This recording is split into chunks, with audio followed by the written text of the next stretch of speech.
let's begin with some housekeeping. So there's a test next week, not this week.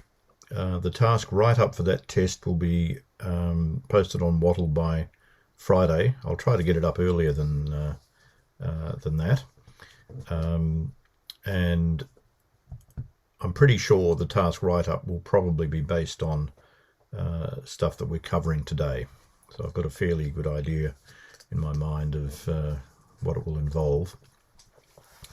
Next thing to point out is that this weekend that is coming up, 1st, 2nd, 3rd of October, two things about it. It's a public holiday here in Canberra on the Monday, so theoretically I won't be at work, but given that we're locked down, my options are somewhat limited, so I probably will be working.